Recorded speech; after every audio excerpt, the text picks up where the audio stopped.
Olá e sejam bem-vindos! Hoje vamos mergulhar num dos tópicos mais fundamentais da engenharia de estruturas. Vamos tentar perceber aquelas forças escondidas que mantêm tudo de pé à nossa volta.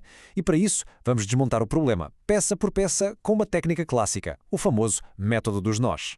Pensem nisto, quando olhamos para uma ponte ou para a estrutura de um seguidor solar, o que vemos é um esqueleto de aço. Mas esse esqueleto está vivo, com forças invisíveis, empurrões e puxões constantes em cada barra. A grande questão é, como é que os engenheiros sabem exatamente qual é a força em cada uma daquelas barras? Como é que se certificam de que tudo vai aguentar?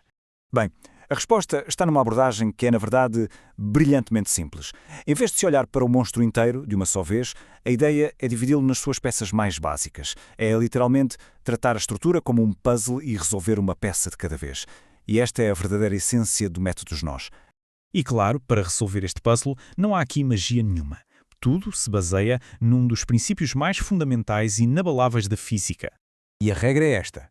É a regra de ouro da análise estrutural. Se a treliça inteira, a ponte, está paradinha, então cada um dos seus componentes mais pequenos também tem de estar parado. Isso inclui todos os pontos de ligação, os chamados nós. Porque pensem bem, se um único nó falhar ou se mover, a estrutura inteira colapsa. E saber isto dá-nos uma ferramenta super poderosa. Permite-nos fazer um zoom in. Podemos isolar virtualmente cada ponto de ligação, cada nó, e analisar apenas as forças que atuam naquele pontinho, como se estivéssemos a olhar por um microscópio para uma pequena parte do nosso puzzle. Ok, então, se vamos fazer esta análise forense a cada nó, que ferramentas matemáticas é que precisamos de levar na nossa mala? Na verdade, são as regras de sempre. Para que qualquer coisa no universo esteja em perfeito equilíbrio estático, ou seja, completamente parada, três condições têm de ser cumpridas. Todas as forças para a esquerda têm de anular as forças para a direita. Todas as forças para cima têm de anular as forças para baixo. E todas as tendências para rodar também têm de se anular. E o que é isto do momento exatamente? É muito simples. Imaginem usar uma chave para desapertar uma porca. A força que se faz na ponta da chave vezes o comprimento da chave e se cria uma força de rotação, um momento. O ponto-chave aqui é que, para haver momento, tem de haver uma força e uma distância.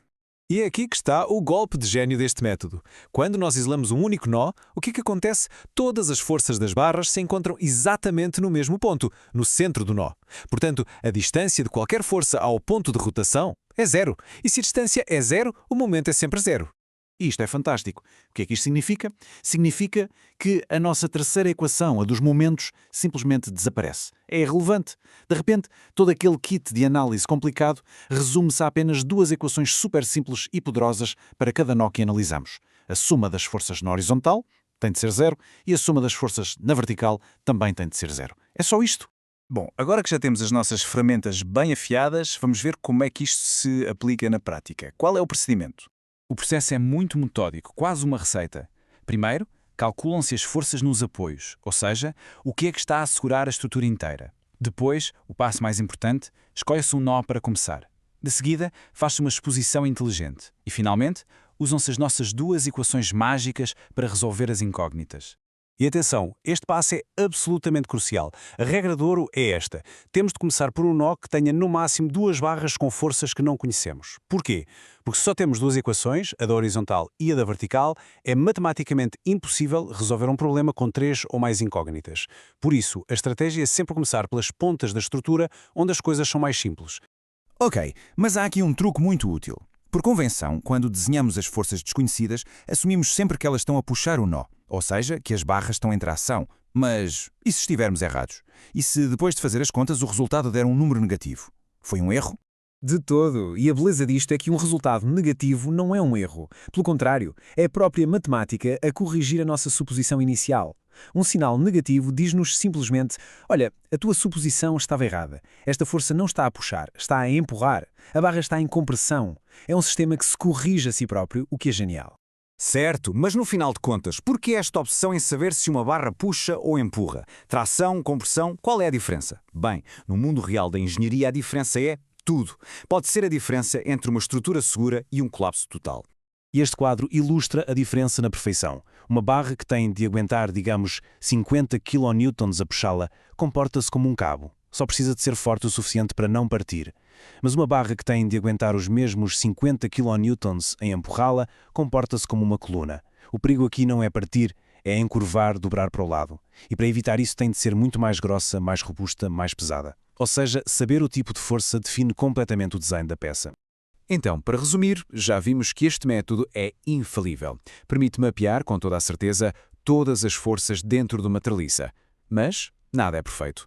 Este método tem um calcanhar daqueles. O seu grande problema é a eficiência. É um método lento, muito lento. Se o objetivo é descobrir a força numa única barra lá no meio de uma ponte enorme, não há atalhos. É preciso começar numa ponta e ir resolvendo nó a nó, um de cada vez, numa reação em cadeia, até finalmente chegar à barra que interessa. Pode ser um processo que leva horas. E isto levanta uma questão muito prática para um engenheiro. Muitas vezes o interesse não é saber tudo, mas sim verificar a força no ponto mais crítico. Será que é mesmo preciso calcular a ponte inteira só para saber o que se passa naquela barra específica? A boa notícia é que não é preciso. Existe, de facto, um atalho, uma técnica muito mais elegante que nos permite cortar a estrutura a meio e ir diretamente ao ponto que nos interessa. Mas essa é a história para a nossa próxima análise, quando formos explorar o método das secções. Fica para a próxima.